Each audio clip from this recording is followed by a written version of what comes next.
Hello everyone, my name is Jake. I apologize for the mowing that's going on. As you can see, I got some cats with me. One up here on the ladder. I've been feeling a little bit sickly lately. I'm not sure if I've come down with COVID or just got really bad allergies. I felt worst I felt in a long time, but anyway, I'm going to be talking today. I guess that was a weird way of starting a video, but we don't do things professionally on here anyway. Today we're going to be talking about conservatism and liberalism. Let's get in the car.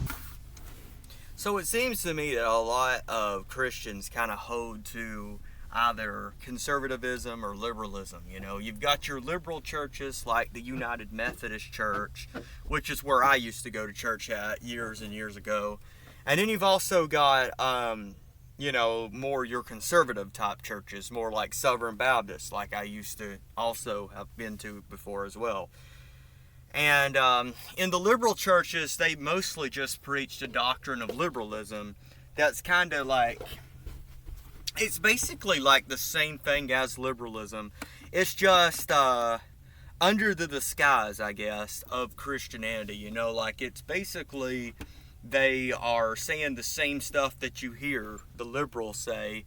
It's just in a church, and they throw out a few words about Jesus every now and then. So, you know, people kind of think, okay, this is a Christian message. But for the most part, what the liberal churches give you really is just liberalism. Basically, it's love without righteousness, okay?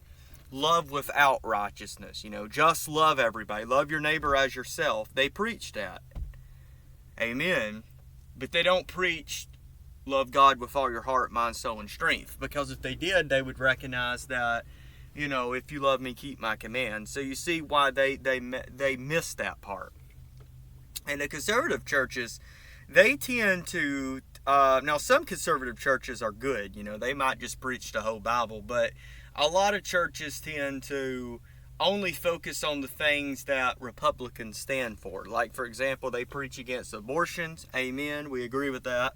They preach against homosexuality. That's awesome, great. We commend them 100%.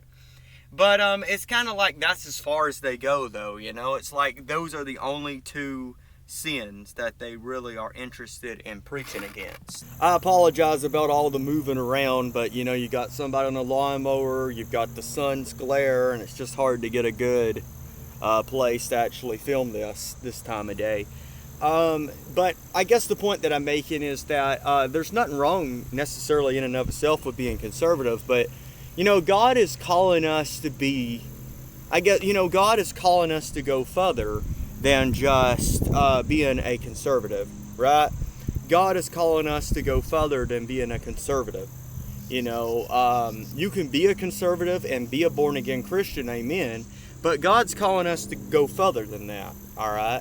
Because, you know, some conservatives, you know, they stand for the right thing when it comes to topics like homosexuality, but they still get drunk, you know, or they still sleep around and things like that. And I'm just saying that, you know, Jesus is calling us to be more than just a mere Republican or whatever. And he definitely is calling us to be more than a liberal. So, you know, we need to recognize that the true biblical doctrine is all of it, right? You know, you could say the conservatives do a good job with trying to uphold the rules, and the liberals do a good job trying to show love. Well, we need to put it all together. We need to be righteous people who love one another. All right? We need to be righteous people who love. All right? Don't get rid of righteousness. Okay? Don't teach love at the expense of morality. All right, but we are to love each other, and I'm not saying I've done the best job in the world of that, but that is what the Bible teaches. So we should be loving, righteous people.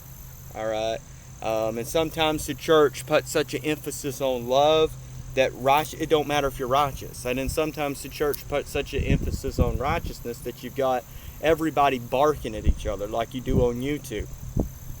People constantly fighting and arguing. And the truth is, we're called to be both. We're called to be righteous and loving.